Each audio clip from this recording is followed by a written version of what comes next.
नमस्कार। Exam top education में आप सभी का फिर से स्वागत है।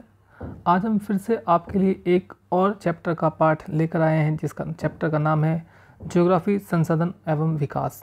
यह चैप्टर क्लास 10th का है और इसका हम अब अगला टॉपिक करने जा रहे हैं जिसका नाम है भूमि निम्नीकरण और संरक्षण उपाय। यानी कि भूमि निम्नीकरण यानी कि जो भूमि का जो उसमें उपयोगिता है या उसका उपयोग है वो कम हो रहा है। ठीक है, भूमि की जो है हमें नुकसान हो रहा है, भूमि से संबंधित कैसा नुकसान हो रहा है और इसमें उसके संरक्षण के उपाय भी पड़ेंगे, यानी कि उसको कैसे बचाया जा सकता है। जैसा कि हम जानते हैं कि भूमि एक संसाधन है। क्या है? भूमि एक संसाधन है क्योंकि हम इसका प्रयोग कर रहे हैं और इस संसाधन का हमारे पूर्वज काफ़ी लंबे समय से प्रयोग करते हुए आए हैं और हमारी भावी पीढ़ी का मतलब हमारे जो भविष्य में जो बच्चे हैं वो भी इस भूमि का उपयोग करेंगे। हम भूमि का प्रयोग भोजन के लिए करते हैं, मकान बनाने के लिए, कपड़े की अपनी मूल आवश्यकताओं का 95% भाग भूमि से ही प्राप्त करते हैं। तो हम 3 काम, जैसे कि जो मनुष्य की सबसे बड़ी 3 आवश्यकताएं रोटी, कपड़ा और मकान, यानी कि भोजन, मकान और कपड़ा, तीनों की जो मूल आवश्यकताएं हैं ये इसी से करते हैं और इसका 95% भाग भूमि से ही हमें प्राप्त होता है। मानव क्रियाकलापों के कारण न केवल भूमि का निम्नीकरण हो रहा है बल्कि भूमि को नुकसान भी पहुंचाने वाली प्राकृतिक ताकतों को भी बन रहा है। क्या कह रहा है?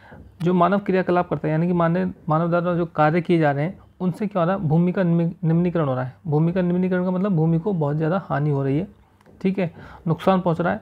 और इसी के साथ साथ क्या हो रहा है कि जो प्राकृतिक ताकतें हैं, क्या है? प्राकृतिक ताकतें जैसे में बाढ़, वर्षा, आग लगना, प्राकृतिक आग लगना, ठीक है, भूमि का हिलना, ये सब क्या है? प्राकृतिक ताकतें, इनको भी क्या मिल रहा है? बल मिल रहा है, जिसकी वजह से भूमि को लगातार क्या हो रहा है? नुकसान पहुंच रहा है। भारत में लगभग 13 करोड़ हेक्टेयर भूमि निम्नीकृत है, यानी कि 13 करोड़ हेक्टेयर भूमि क्या हो गई? खराब हो गई है, ठीक है। इसमें लगभग 28% भूमि निम्नीकृत वनों के अंतर्गत है, यानी कि ऐसी भूमि 28% है जो वनों के लिए थी, ठीक है, वनों से संबंधित है। और 56% क्षेत्र जल अपर्दित है, यानी कि जो 56% जो क्षेत्र है जल अपर्दित, मतलब जल के कारण उसका जो है अपर्दन हो गया है, ठीक है, जल की वजह से खराब हो गया है। और शेष क्षेत्र लवणीय है। क्या है? लवणीय, यानी कि उस क्षेत्र में क्या है?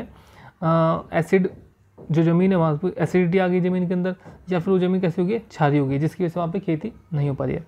कुछ मानव क्रियाओं जैसे कि वनोन्मूलन यानी कि वनों को उखाड़ना या काटना, अति पशुचारण यानी कि पशुओं को चराना, खनन ने भी भूमि निम्नीकरण में मुख्य भूमिका निभाई है। क्या निभाई है? मुख्य भूमिका निभाई है। तो ये जो कारण थे अभी हमने पढ़े भूमि के निम्नीकरण के मुख्य कारण। अब हम यहाँ देखते हैं कि भूमि के निम्नीकरण के मुख्य कारण क्या क्या है। जैसे कि मैंने यहाँ लिख रखा है, भूमि के निम्नीकरण क्या, भूमि के अपर्दन के कारण क्या क्या है। सबसे पहले तो शिक्षा की कमी। किसकी कमी? शिक्षा की कमी। जो देश में रहने वाले लोग हैं उनके पास भूमि से संबंधित क्या है? शिक्षा की कमी है। वो नहीं जानते कि किन कारणों से भूमि का निम्नीकरण होता है या भूमि का अपर्दन होता है। तो इस प्रकार की शिक्षा की कमी के कारण भी क्या रहा? भूमि का निम्नीकरण हो रहा है। अति पशुचारण, जैसे कि अभी हमने पढ़ा था कि भूमि पर यानी कि ऐसे क्षेत्र जहाँ पर घास फूस या फिर पेड़ पौधे उगते हैं वहाँ पर अति पशुचारण कराया, यानी कि जो लोग हैं वो अपने जानवरों को वहाँ ले आते हैं और अत्यधिक मात्रा में चारण हो रहा है, जिसकी वजह से भूमि का क्या है? निम्नीकरण हुआ है। वनों उन्मूलन यानी कि वनों के काटने के कारण, क्या कारण? वनों के काटने के कारण भी भूमि का निम्नीकरण हुआ है, क्योंकि भूमि जो है, जो वन होते हैं, वन क्या करते हैं? मिट्टी को अपने साथ पकड़ के रखते हैं, जिससे भूमि की जो उपजाऊपन है वो खराब नहीं होता और दूसरी बात भूमि का कटाव नहीं होता। तो भूमि का कटाव ना होने में वनों का बहुत महत्वपूर्ण योगदान है। और लेकिन क्या हो रहा है? लगातार वनों का उन्मूलन हो रहा है। अब ये वनों का उन्मूलन का मतलब क्या है? वनों को लगातार काटा जा रहा है, ठीक है। अत्यधिक खनन क्रिया, क्या? अत्यधिक खनन क्रिया। बहुत देश के अंदर बहुत सारी ऐसी जगह है जहाँ पर अत्यधिक खनन क्रियाएँ हो रही है। अत्यधिक खनन क्रिया में ज़मीन को खोदा जा रहा है और ज़मीन से जो है जो धातुएँ हैं वो निकाली जा रही है। तो अत्यधिक खनन, धातुएँ भी निकाली जा रही है और कुछ जो उपयोगी संसाधन है उनको भी निकाला जा रहा है। तो अत्यधिक खनन के कारण क्या हुआ है? भूमि का निम्नीकरण हुआ, क्योंकि जब खनन क्रिया होती है तो कई बार देखा गया है कि बड़े बड़े गड्ढे, बड़ी बड़ी खाइयाँ ऐसी खुली छोड़ दी जाती है, जिसके कारण वो भूमि ना तो उपयोग के जिसके कारण वो भूमि उपयोग के कारण नहीं रहती। अब आता है जल अपर्दन। क्या? जल अपर्दन, जिसमें बाढ़ आती है। तो बाढ़ के कारण भी क्या है? भूमि का अपर्दन हुआ है।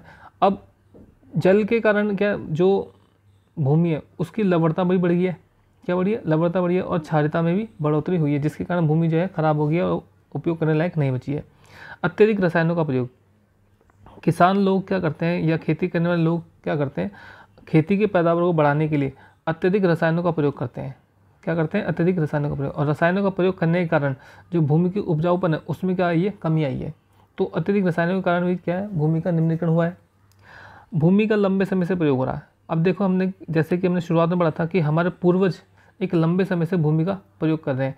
अब ये लंबे समय से प्रयोग होने के कारण भूमि का क्या होता है, निम्नीकरण हो गया है, क्योंकि उसकी जो उपजाऊपन है वो क्या हो गया, कम हो गया है। अब इसमें एक और पॉइंट आ सकता है, जैसे जनसंख्या वृद्धि भी जो है भूमि के निम्नीकरण में मुख्य भूमिका निभा रही है।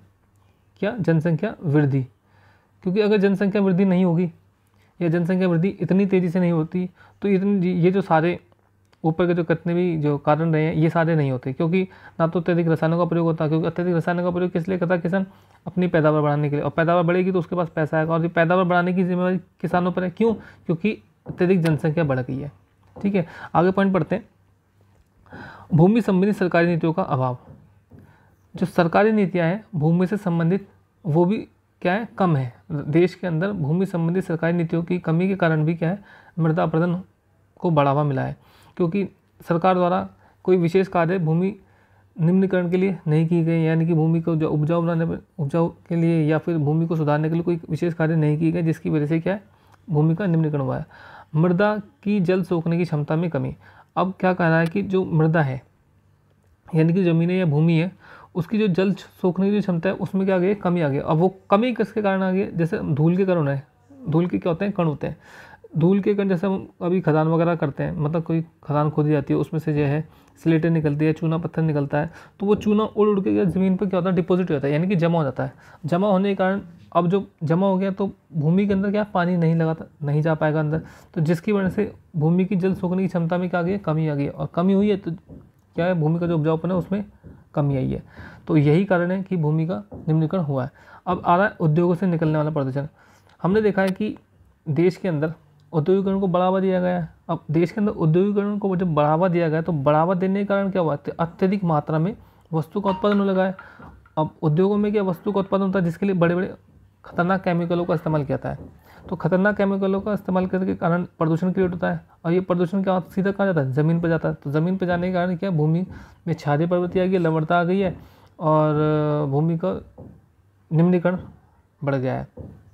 और भूमि के अंदर देखा गया है कई सारे जो है केमिकल पहुँच गए, जिसके कारण लोगों को भी हानि पहुँच रही है।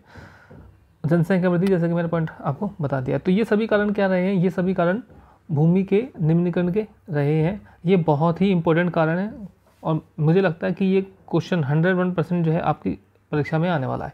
तो इन सभी पॉइंटों को आप याद रखिए, 100% ये क्वेश्चन जरूर आएगा। आगे चलते हैं, आगे हम बात करते हैं।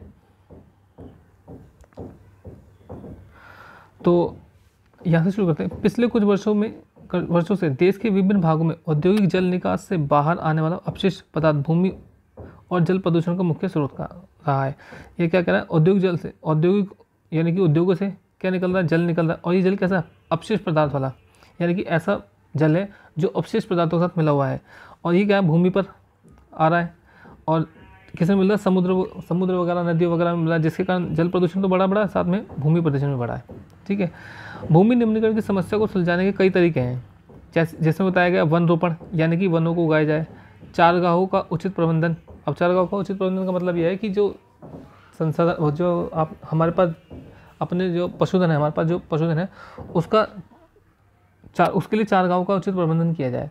उचित प्रबंधन का मतलब ये हो गया कि ऐसी जगह बनाई जाए जहाँ पर उनका चारण किया सकता है। ये नहीं कि हर जगह उनको भेज दिया जाए और वो कहीं भी जाकर चरने जाए, जिससे क्या है, भूमि निम्नीकरण हुआ है।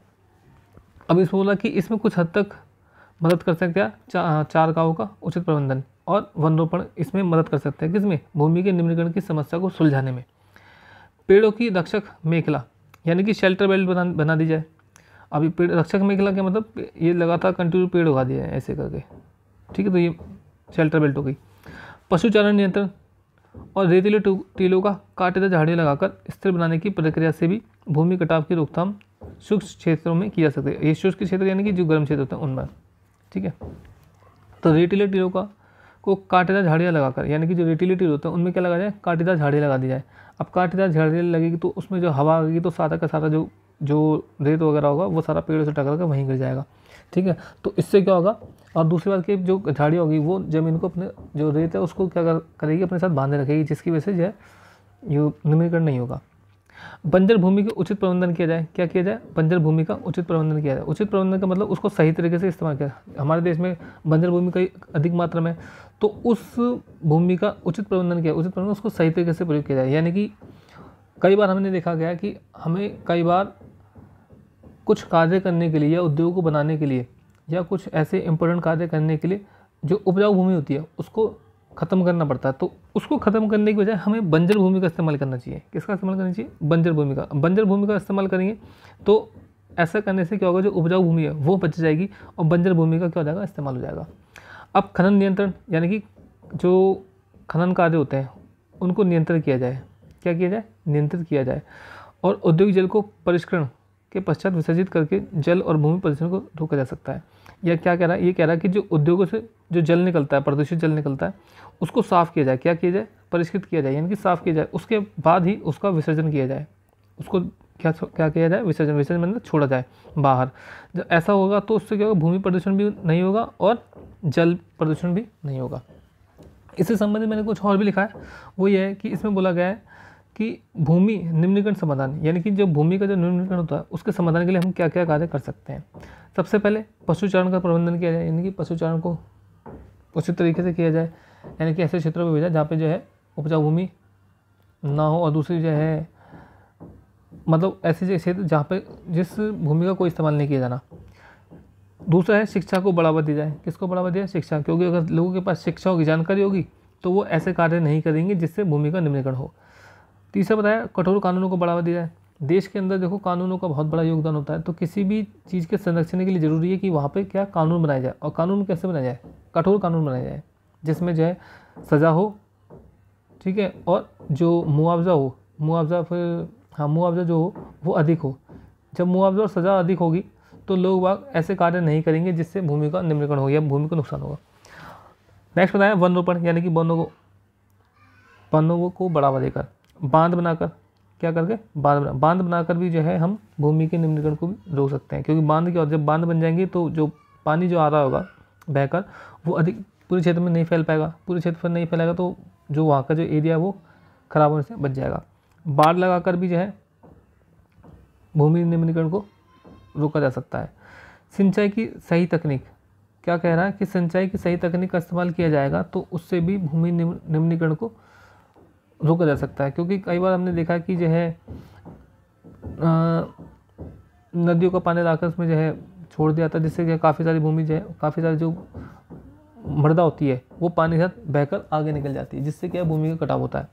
अगर सिंचाई की तकनीक का इस्तेमाल किया जाएगा, सही तकनीक का इस्तेमाल किया जाएगा तो भूमि का निम्नीकरण नहीं होगा। जैसे कि हम ड्रिप तकनीक का इस्तेमाल करें। किसका इस्तेमाल करें, ड्रिप तकनीक। ड्रिप तकनीक में क्या होता है, एक ऐसा पाइप होता है, पाइप के अंदर एक ड्रिप लगा रखा होता है, यहाँ पे एक चिड़िया सी होती है, वो घूमती रहती है और पानी क्या ऐसे से बेहतर होगा। आजकल जो है इसी तकनीक का इस्तेमाल करें, बूंद बूंद करके पानी निकलता है, जिससे जो है अधिक मात्रा में पानी व्यर्थ भी नहीं जाता और जो भूमि का जो कटाव होता है वो भी रुक जाता है।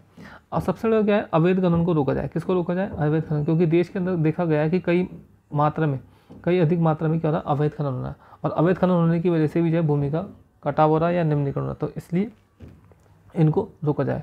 आशा करता हूँ मेरे द्वारा जो आपको समझाए भूमि निम्नीकरण से संबंधित जो पॉइंट समझाए गए हैं वो आपको समझ में आ गए होंगे।